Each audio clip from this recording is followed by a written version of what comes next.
Hello, everybody. Welcome back to Deadlock and Load, episode 21. Didn't get it wrong this time. My name is Cryptic here with Mr. BSJ. We are super excited. We have one of the biggest updates we've ever received to Deadlock. Just hit live yesterday afternoon, and we got a lot of stuff to talk about today. But Brian, before we get started, how you feeling, man? Yeah, I'm feeling good. You told me that some spoilers, we had to push this episode back a little bit because this was probably going to drop as, word around the block has been mentioning this. But I'll just say that this update itself, super exciting to me. I just think there's so many things to talk about, so many things to be excited about. I mean, I don't even, everything I feel like I'm going to say is like a spoiler. So I think rather than hearing anything else that I want to hint at, let's just dive right into it. Yeah, I kind of agree, right? Like this is a really fun time to be a Deadlock fan. So for everyone who maybe if you're following Deadlock, you've probably heard the major item or shop rework update came out yesterday afternoon. It completely changes the game.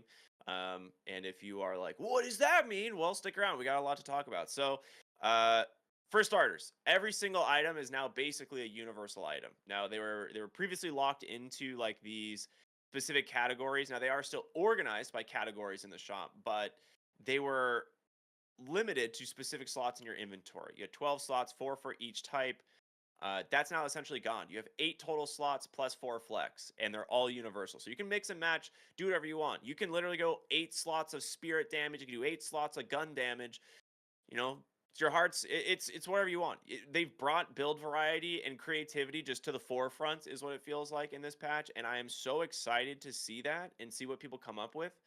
Uh, I'm gonna let you kind of just like what your first thoughts was when you saw this, because this is something that we hinted about a couple episodes ago. We're like, they need to rework items, but like, how do they do it? You know, and it's like, it's kind of close. I mean, I think the biggest thing, if you're somebody listening who hasn't loaded into Deadlock, for me, I'm like, okay, I see all this stuff. Let's just load into the client and see what's going on here. When you open up that shop, I think in the past you'd see 4 purple items in someone's inventory. And to be honest, unless you just played the game religiously, there was no clear glance value for like what value was or what item was what. And now there is so much personality in the shop itself. Every single item has like unique colors to it, unique artwork. A lot of them are just very pleasant to look at, to be honest. And then on top of that, like the way the shop is presented to you, like showing out like for experts only to like the top, like it's very much like a old like Wild West style almost to me, a lot of the artwork as well as a lot of the presentation of it. So mentioning the fact that there's build variety in regards to, yeah, you're not as much pigeonholed into 4 of each type, but also just how, yeah, it doesn't look like an alpha game anymore. You know, it looks so, if this was like the final version of the shop in terms of the aesthetics that is released, I'd be like, yeah, that definitely looks like they're complete on this, which I was super excited about. And then on top of that, you know, items used to give, if you bought like a tier 1 spirit item or tier 1 vitality item, it would give you like a flat bonus with it. Now that still exists, like based on the amount of souls you invest in each one. So I could go 8 gun damage items, but you know what they did was there's diminishing returns based on how much you invest into each one. So there is, you know, there's like a risk reward factor. There's an idea of like, okay, I'm buying 8 gun items, I'm gonna pump out the deeps, but maybe I'm only getting 12% bonus damage as opposed to in the past you'd be getting an extra, you know, 30% for a max tier item. So for me, it makes you have to weigh the checks and the balances. It's encouraging you to still be diverse with a little bit of spirit, a little bit of vitality, and a little bit of gun damage, but you're not required to do that. And I think that's very much in the spirit of Dota. It's very much like, yeah, there's gonna be some give and take. You're going to have to make a choice based on the min-maxing and a lot of numbers involved. But the items are no longer much about the numbers. You know, like, yeah, the numbers are there, they matter, and they're supposed to sway your decision a little bit, right? But, oh, man, yeah, I just saw, if you guys aren't watching visually, Ricky just gave a huge thumbs up. I want to hear from you. Like, there's just so much identity to the items now. What are, like, maybe some that jump out to you, or what are you most excited about with what they did with that? The thing is like that point you just made where it's like you know, you have the ability to pick items for their effect as opposed to like buying items because you're like, I just need more gun damage, and like I'm just gonna buy a gun damage item, and it's like it got a little bit annoying or a little bit boring. Like the perfect example, I think, in Deadlock as a whole was Boundless Spirit was just the biggest stat stick item of all time. Like you bought it on Spirit Heroes late game 100% of the time because you're like, it's just insane stats. And it's like that's just kind of a boring implementation of certain items. And now when you look at items in the shop, you're gonna be like, I'm buying this item for this game because this effect is really good. And like that is a really, really genius way to approach itemization in this game. And it's something that it's very much on the nose for Valve. Like you said Dota earlier, we're going to be saying Dota a lot here in this episode because they are taking so much influence from the game, obviously, being that it's the same devs, but just in general, they are trying to make the core components or the core aspects of Deadlock still feel and function like they would in other MOBAs. And that's been a trend for the last 6 months in their patching, right? And we're seeing that now. And the game, it plays like a MOBA, but it plays like a third-person shooter first. And I think that's where the gameplay is like really shining right now. Is like we're finally at the point where like the core components that you interact with feel good to interact with now, and the shop is like really rewarding when you actually like get to an item that's going to completely augment your hero's play style, and it's allowing people to do fun and crazy builds that we just haven't seen previously. And this is something that you mentioned before we got started. It allows you to play more to the identity of your hero. And for heroes that we've kind of talked about in the past, we're like they're kind of a support, but like supports are still just going to buy gun damage in a gun meta. But now it's like you can build full-fledged supports in this game right now because there are certain items that just allow them to scale better as a support. Things like the trophy collector, which is one of those items that it's a very familiar item if you're a MOBA player. Like there's remnants of it in both Dota and League of Legends. It's so cool, man. I love it. I literally spent hours just theory crafting builds for one hero yesterday, like multiple different builds, because I'm like, this is just gonna be like, depending on the game, depending on what I'm doing, like it's so fun, and they're all viable. That's the crazy thing, is they're all gonna be viable. Yeah, I mean, I think what I remember the most about what I disliked about the previous item system, aside from what we've already mentioned, kind of going off the fact that you mentioned you're no longer limited by buying 4 spirit items, is that I would choose to not buy items in the past because I'm like, well, I only have 4 spirit items unless we get 2 guardians Flex. by a certain amount of time, and I was just like, that's like such a weird thing to be like a conditional plan on your item building that's not really have to do with like understanding your own hero. It's like a macro thing that's largely outside of your control to some extent. Like even if you were to like win your lane, that's not gonna like net you that. But I guess what I'm thinking is you would choose like, oh, I can't go Quicksilver because I remember playing Wraith and you'd need like extra spirit and ammo scavenger, and I would want Quicksilver reload, and that meant that like I couldn't go mid-tier purple items that I thought were strong, that I just had no purple item slots left, and I would have to like sell a cheap one if I wanted to get it. And I think the idea of having to sell an item because of that felt really bad. It just felt like, damn, I guess we don't have a slot, and we don't have a flex slot yet, and I really need this purple item specifically while I've got like 3 vitality slots open. That to me just felt just not like a good quality of life for the player. And when you were talking about just theory crafting a bunch of builds, I'm already like in my head thinking about how many times I was limited by the previous system. And I haven't gotten a chance to just completely nerd out about what items go on what heroes. But I'll just say, if you guys ever felt pigeonholed or limited, and you guys haven't loaded into the client, like I think what Ricky's saying is something we could all do, is like you can just whip out your formerly favorite hero and just nerd the hell out about what this hero could go. You mentioned the items having like identity. It seemed like I was like looking at the 6,400 soul items and I'm like, I don't recognize half this shit. Like so much of it's new. There's a lot of like upgrades from mid-tier items that didn't exist before, and it's a good mixture of items that have situational use, but then there's a good mixture of that plus like actual active items that have cool actives. A lot of the graphics on that and a lot of the sound cues. I think Dota's super, super well known. Dota for having some of the most like dopamine inducing sound effects, and I even just went in and toyed with some of the new items, and the sound effects on them are Dota level quality, which for me is the highest level of praise for sound cues in a game. So little things like this, yeah, it's I think we've been hinting at this for so long because you're playing the game and it feels like they care about the little things, which when they care about the little things, that means they care about the player experience, which means that you feel whatever the version of like, I feel loved by the devs, you know, like whatever that is, the parasocial awkward thing of like, I feel like the devs care about me. I feel like that's what you get when you load into the, like that was my immediate feeling when I loaded in just to check it out after it came out. And I think that it'll do you a lot of you guys a service if you're watching and you hadn't loaded in for a while. I can't emphasize that enough. If you haven't loaded in, just check it out. You're like, wait, what? This looks so nice. And I know we're gonna say that a million times. Yeah, I mean, thinking of just talking about things that look nice now. Like you talked about, yeah, this looks like the shop is. It's like if this was the release version of the shop, you'd be like, this looks great.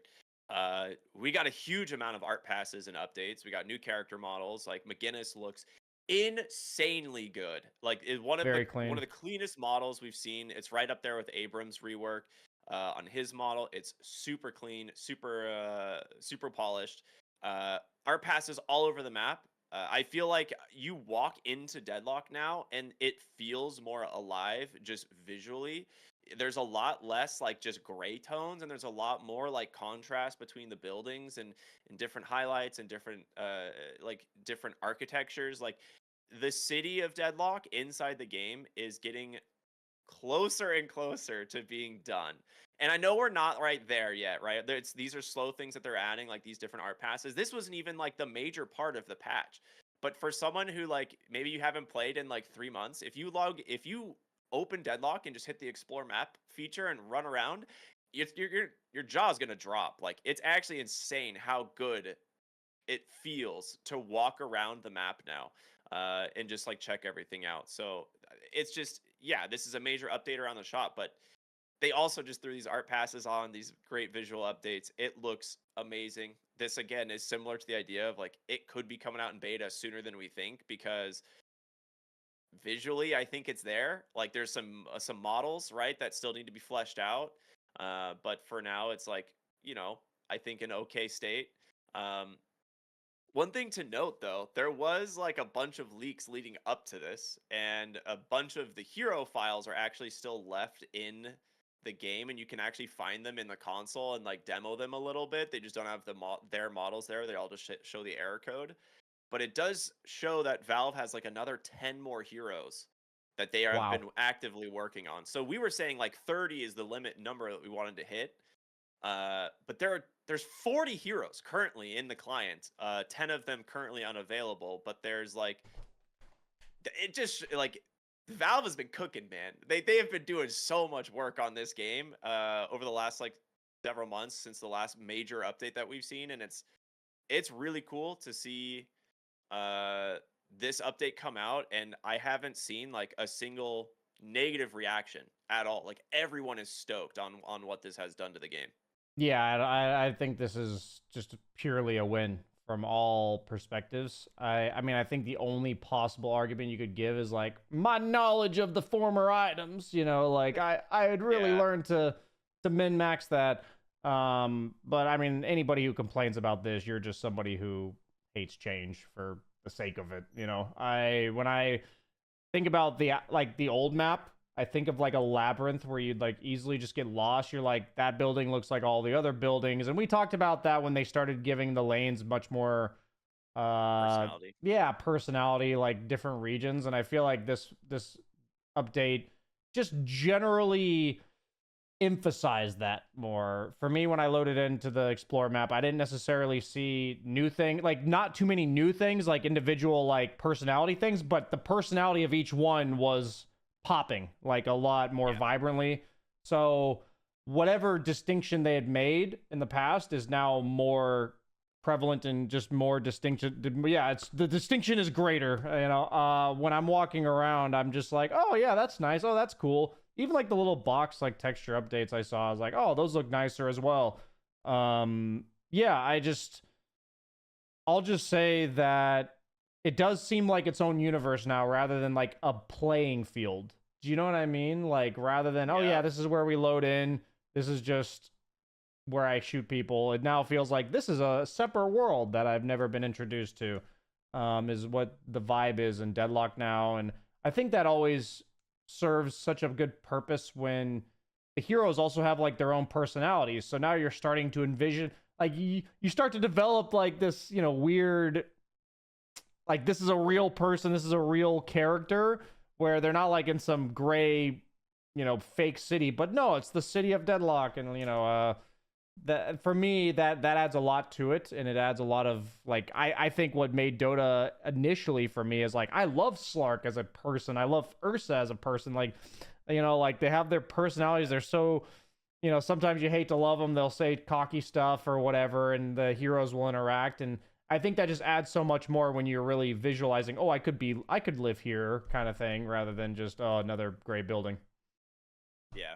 I think like getting more and more developed on the universe that is Deadlock like is something that will just inevitably be a thing, right? Like it just takes time as like not only the devs like find where they want the game to go in terms of the playstyle, like they have to find where they want the game to go in terms of its visual design, in terms of the character designs, and like we're getting closer and closer, like you said, like it's starting to feel more like its own universe, its own world, and I love that. It's just really fun. I think like this is one of those updates like that is probably going to drive more people back to the game, and it's the map update was great and it like changed so much, but it was one of those things where people are like, okay, yeah, 3 lanes instead of 4, I get it, but like a lot of the core game like features were still the same, right? A lot of the maps haven't been updated. There wasn't like a ton of new heroes. We had like a few, but that didn't seem super well. They didn't seem like super well fleshed out.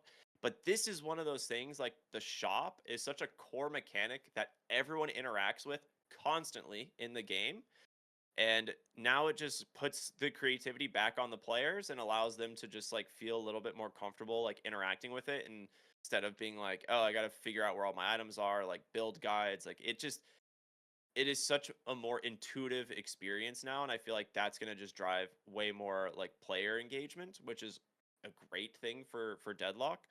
um and when it comes to the items, for those of you that are like Dota fans, like they added in several Dota items that we are very familiar with ourselves, right? Like Armlet is in the game, and it's a different slightly style, but Armlet's in the game. Mask of Madness is in the game. Orchid is in the game. We have the like I said earlier, the Trophy Hunter, which is basically old Philosopher's Stone. We've got The this cultist ritual, I think it's called, or something like this. that's the Midas, Yeah. yeah. Cultist Ritual is Midas. We've got this Maelstrom Diffusal hybrid now, in Capacitor. Like, there's a ton of items that are like iconic to MOBAs, and you're like, fuck yeah, we got these really cool items. Like, we can use these now, and they add so much depth to certain heroes because you're like, you can think about heroes in like Dota specifically. You're like, Orchid is the item for a hero. Like a specific hero like needs Orchid because it changes their playstyle completely. That's what it does here. Like there's certain items for heroes you're like, oh my gosh, like I can do such cool stuff because this item now exists in the game. So I'm super excited to see like what people come up with. I'm glad that we're seeing more creative, active, and passive items that aren't just like stat sticks. Um, like the lightning scroll, one of the coolest items. It's super sick. I know we said we wouldn't dive too much into like You theory can be crafting on excited about specific what the item items, does. Like, but like what makes you excited about that one? the effect is just amazing. It's like basically it's only based on your ultimate damage, but once you deal damage with your ultimate, it then has a like delayed like similar to Mystic Reverb that stuns and does extra damage. Um and it's not like single target or anything. This is like all AoE. So it's super cool to see what people come up with. Like just these are like really expensive items, and that's kind of like where they're balanced, being at the 6400 tier. But certain items have a build up, right? So say you want to buy like a 3200 cost item, but the first component of it is 1600, you're basically paying 1600 twice. Like that feels so much better to build up those types of items now, as opposed to previously we were like, well, I need to buy a 3200, but I have a bunch of 500 costs or whatever, so I just need to sell these now and then like buy the 3200. Like it just made really obscure build ordering like really obnoxious. Yeah, I also think it made it more difficult to balance items. Like if you had an item that was a 3200 tier and a 500 tier, it was like an upgrade of that, then that would be a 3700, rather than a Yeah. 3200. So then it had to be in the tier of the 3200s, but it was or 3000s. I'm like now spacing between the different values, but Yeah, sorry. Yeah. yeah, either way, like it would be there would be a bunch of like spear. I remember Boundless Spear was 9800 Like souls, 9K. yeah, Yeah. or 9k, whatever, yeah, whatever it was. It's just like it's some absurd because it was one of each tier added together. But now every item you see at the 6400 tier, its total price is 6400. I think it's much easier on the player to like crunch the numbers there and say, would I rather have this one specifically or that one? It's like, yes, if you've already spent the 3200 on something else, then you're like you mentioned earlier, you're doing the 3200 into a 3200. So then like but now all that you're almost considering like what's the difference between those two items. That's the 3200. But if I'm building into an item, I'm like, okay, that's 6400, that's 3200, that's 1600. These are just very straightforward numbers, and I think that's always better. I think I've just been repeating the message over and over that there's so much complexity to Deadlock. Just dumb it down in ways that don't that are good for the player. Dumb it down in Yeah. ways that I look at this and I don't have to think as hard, but that's still a very interesting decision. Like I don't have to think about like, okay, since that item costs 15% more than that one, is it worth it? It's like like I'd rather just be like, that's 3200, that's 3200. Which one do I like better and why? For me, Yeah. I think that's there is so much to think about in Deadlock, and you mentioned like in the past we've mentioned the shop can be a bit overwhelming, and also it used to just literally all look the same. I know I already mentioned that once, Yeah. but now I'm like looking at the items and I'm like, ooh, that one looks cool. Let's check that out, rather than like, oh, another purple item, up another green item. And I think that actually makes people want to be more curious, want to try more builds, want to. I mean, I was just going in and testing all the actives. I was testing out the Armlet, the Mask of Madness, as you were mentioning. I don't even remember their names because all I do is think about them as Dota terms. Yeah. But yeah, no, I just opened that shop and it feels so freaking good. So I mean, you were talking about the fact that people are excited they're opening up the game, and one of our main topics we wanted to mention was just like how that's affecting the player count. I feel like this is, for me, I would have instantly guessed loading in. I'm like, oh, people are going to be curious about this. Like people are Yeah. going, not only are they going to be curious about it, but they're going to load in and they're going to instantly know the difference or notice the difference so significantly that they'll want to stick around. They'll be like, this isn't the same game that I hung up however long ago. Like this is so, the visuals we talked about popping like right when you enter the explore map. But then you like the second I opened the shop, I was just like, what? So when we see the player count, what is it? The numbers It doubled basically overnight. doubled, right?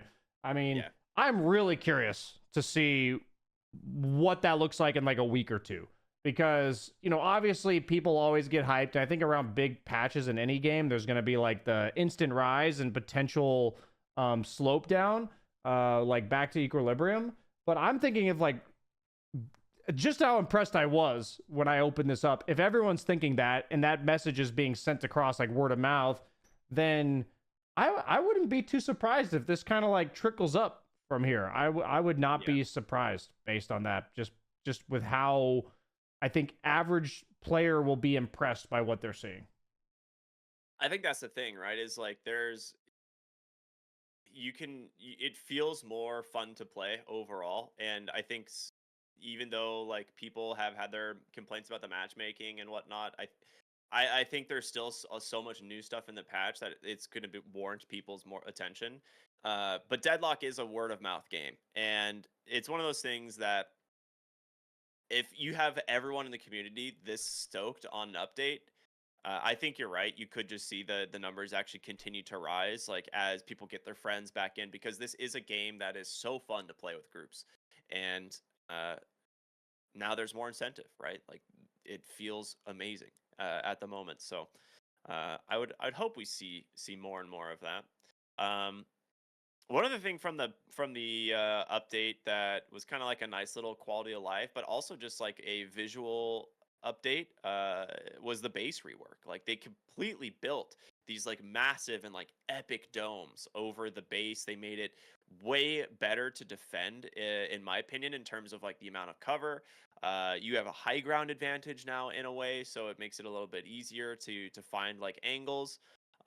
They've also moved the shrines and like tucked them in these corners, instead of them being like easier to shoot like in the base. So it's one of those things where they're like, we don't want a team to be able to so easily crack the base. Like you have to be a little bit more strategic about it, and that is like a really fine line when it comes to MOBAs, right? I think Dota does it pretty dang well. I think League of Legends has a lot to be desired on the like quote unquote high ground defense. Like it just feels like it's an obligation. There's not actually really much to be done there. But this is I feel like um the way that they've designed this base layout now feels better. And it just looks so epic when you walk inside. When you load into a game of Deadlock now and you like see these massive archways, this like Coliseum style like arena that is your base.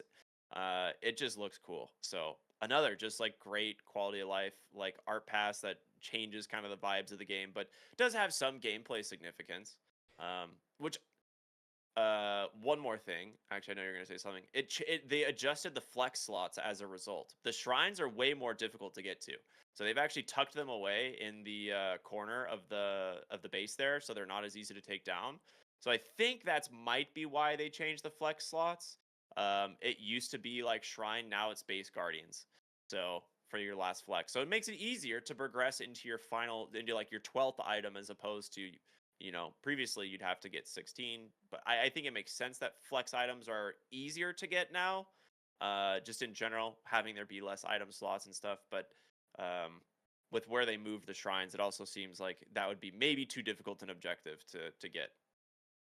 Yeah, I mean, what I was starting to think about when you were mentioning like the art pass of the base, but also just like how the art actually, the fact that they gave it so many different vantage points and actual positional advantages to the team defending, it just made me start thinking about the implications of a lot of what they did in this patch. Because even though a lot of it, in my opinion, was the shop, which, because you literally changed every item in the game to some extent, but also like they I think one of the most important things in Dota is to be able to split push, to be able to have the choice between fighting the opponent or not.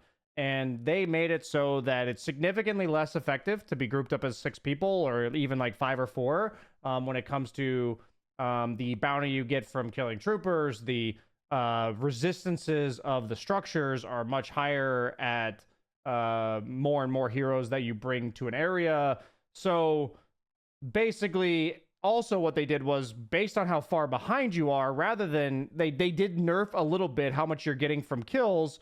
They made it more so that you're getting up to 25% more souls from troopers, neutrals, and objectives and vaults. So for me, it's thinking that like if my team's losing and my base is getting pressured, that if I manage to go snipe a walker on the side and farm 2 creep waves by myself, then that's actually going to have a lot more significance in being able to hit that like crucial item timing and come back.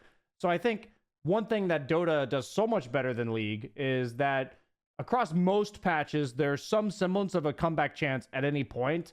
And I think in a game like Deadlock, it was always a bit lopsided if it was mainly through kills, because Always kills, yeah. yeah, I just feel like in Deadlock, it felt like it had to be kills, and there was no, at least in my opinion, no real equivalent of like fountain diving or like hard overextending.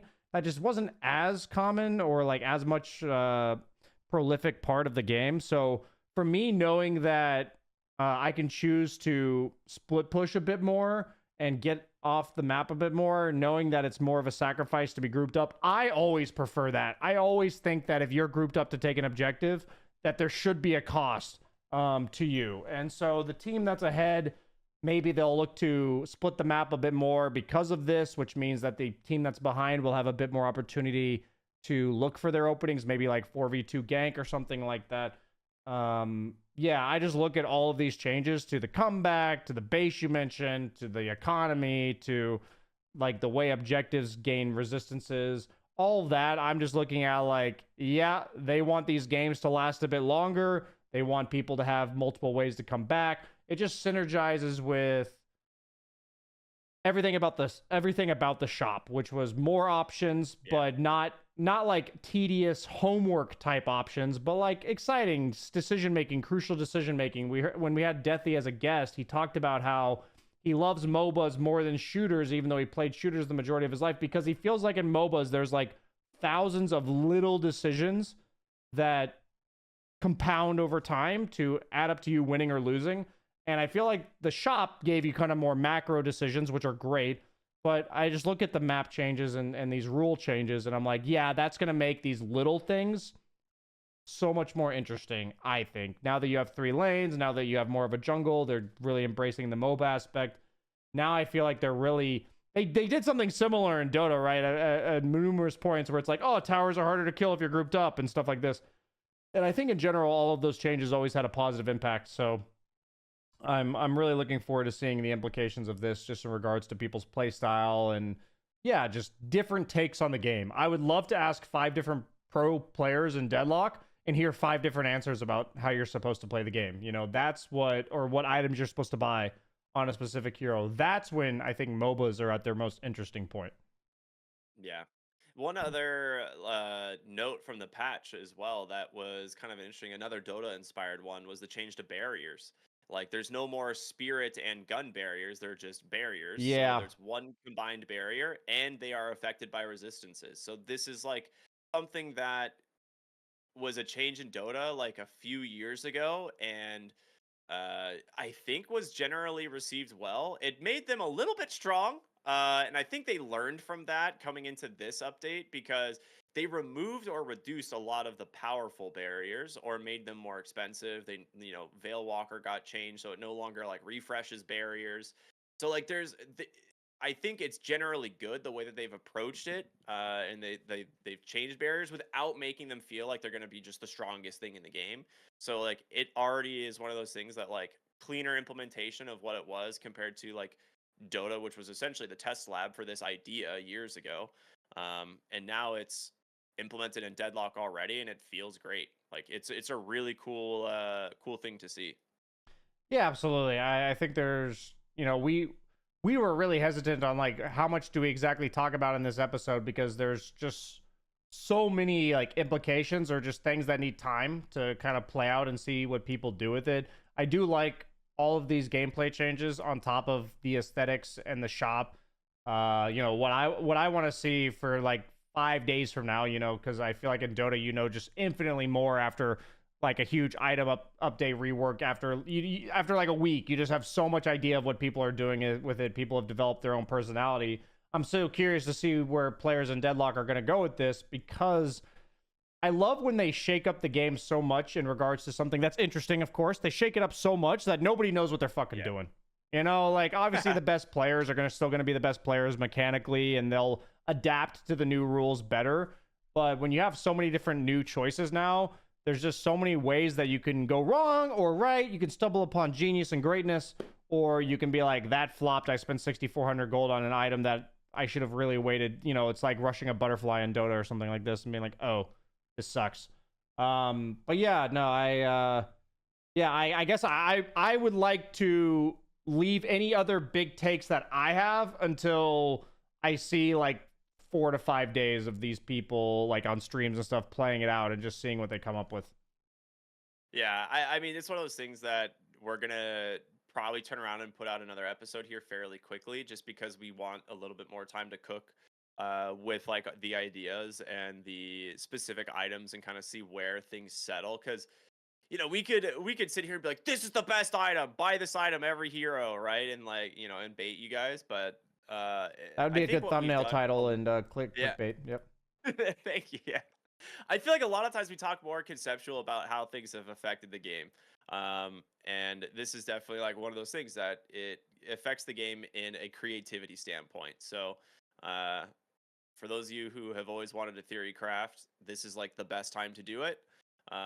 There were some like hero changes as well this patch, like not many. Most of them were like bugs or VO changes or like slight animation or art updates to the heroes. But there's a couple heroes that actually got like some nerfs or some buffs, like Abrams, Ivy, and McGinnis are really like the only three that got touched in this patch, which I think is a good thing, right? Like we always talk about like it's better to focus on certain things in the patch, and it doesn't serve a lot of a purpose to do this massive hero rebalance at the same time you're reworking all the items because then there's no way to tell what change is actually doing the right thing, right? You need to be able to see what change is actually pushing the game in the direction that you want.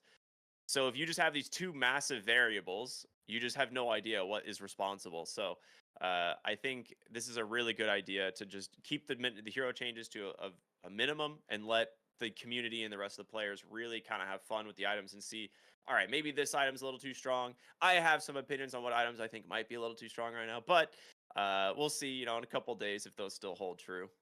Yeah, I mean, the cool thing about like having so many new things like this is there's going to be items that are conceptually strong, and for all we know, they may just be completely OP. But what happens is people are going to buy them, right? Because they're new and they're exciting and they could be conceptually broken. And other people are either going to copy them because they see no other way to do it, or they're going to realize that maybe that promotes a playstyle that's countered by this item. And then suddenly the meta goes through this like rotation of like, oh, it was a fad that this item was so broken. People just had to figure out what you do when the enemy team buys that item, kind of thing, or just how many heroes on each team should buy that item, stuff like this. And then you sometimes end up with Dota like patches where you have, you know, 4 Glimmer Capes, you know, on the same team, and you just realize that item's broken. There's definitely some preliminary candidates that like we both were thinking about for broken items, but I definitely am going to reserve my judgment because of this dynamic that has happened in Dota, and I'm assuming it's going to happen here just with how many new options there are. And I once again, they're just exciting options. Like they feel good to buy, they look exciting, the visual cues, the audio cues.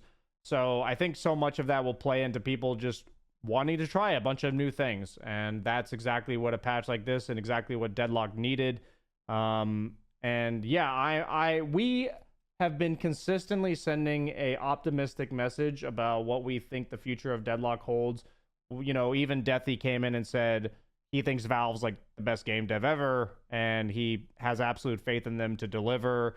And I feel like they did just that with this. They were cooking. You mentioned they were cooking for months, and all of us were kind of like, we know something's coming, but this exceeded my expectations. I'll be honest. This exceeded my expectations in terms of like whether it's like the timeline or in the manner in which they got it put out, and like, oh, it's all at once.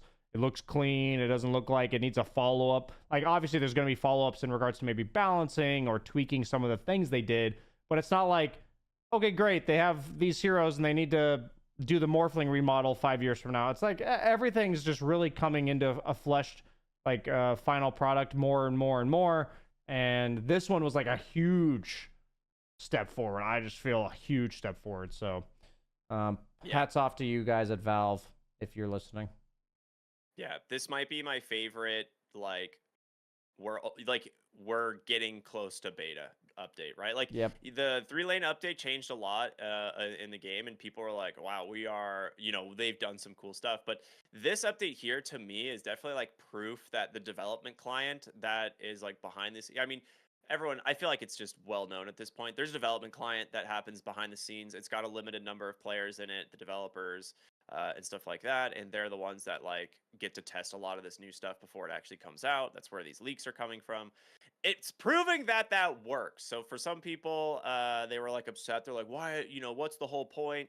Uh, Things got a little out of hand initially, and now it's like you need a smaller number of people that can work and do changes on things without it affecting the community at large. And yeah, it's this is like just the most blatant proof that the system they have now when it comes to developing Deadlock is really good, and that like the whole workflow and the structure is there. And if we just trust Valve to keep putting out updates like this, which I think is very likely, this game might be in beta, this summer. Or we could maybe just be a couple months away from like the next major update, right? We had the 3 lanes, we had the map update, we have now the shop update.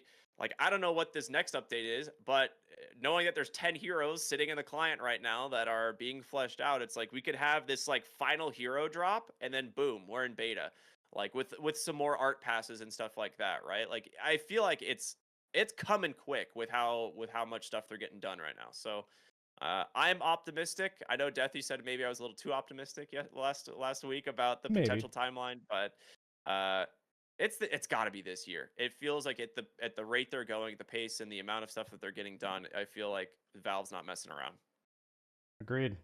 We'll just have to see. There someday you're either gonna eat your foot or Deathy is going to suck a big one. So we'll just have to find out in due time. But Yeah. yeah, I mean, for me, I'm like, well, Deathy plays this game the most out of all of us, and I feel like he had a very cautiously optimistic, realistic approach. But I'll be honest, this patch is definitely leaning me in your favor here. So I'll temporarily hop on that train, with reserving the rights to abandon you at any given moment. It's fair. That's like a normal life thing for me. I get it. Yeah, thank you. Yeah. But we're like I said, we're gonna be back with another episode of Deadlock and Load pretty quick once we have kind of like better judgment on some of the items. We'll do like a deep dive into some things that we think maybe are too strong or not strong enough, things that could be reworked, and we'll be And doing fun that stuff. actually. Yeah, and just some more fun stuff. It'll be early next week. But I think that's kind of a good place to stop this episode, and then we can do our fun as always. What did we learn this week segment to cap things off? What do you think? Yeah, absolutely. I know I went last when we were in the Deathy episode, so I'll go first this time. What I learned this week was that I had extra work to do last weekend, and I had a very busy day as well socially on one of the days, so I didn't have much time to recharge. And I knew going into this week that I was going to be like operating on empty. And even with all of that, it still hit me harder than I would like to admit. So I'll just say that life, you can cater your expectations, you can prepare for like, the storm to be weathered. But even then, I guess like I had like an ego about it that it's like, I know exactly what's coming. It's going to be fine. And then it was not fine. So my biggest thing is to more so, if your expectations are one thing, but also accepting that you're not going to always be able to, even if you know what's coming, you don't know how hard it's going to hit, So that's my lesson for myself this week. And just a little bit of a reminder, I guess maybe a bit of humility in there. That's like really sad for me to hear, because I have like one of the busiest and most stressful weeks coming up for me. You're starting, welcome. like Hope I literally gave Saturday. you some crippling anxiety about all Yeah, of this. and I was like, I'm ready. Like, I could deal with this. And now I'm just like, oh God, no. Like, No, I'm it's not more ready. it's more like, rather than I'm ready, I can deal with this, more like this is gonna suck, but I chose to do that, and this is fine. Yeah. That's what I wish I had Yeah. said to myself this week. You know what I mean? That's kind of how it is. It's like I'm choosing this. Like I've accepted that worth at this it. point. Yeah. So we'll see. What did I learn this week? This is a weird one. I've had a lot going on the last like several days. I would say planning is key for me. In much of like a going off of what you just said, I have an absurdly stacked week starting Saturday. I'm literally like obligated to do like 4 things on Saturday. I've got like a trip coming up Sunday. I've got my brother coming in on Sunday evening, so I have to Oof. be back by Sunday night to pick him up at the airport.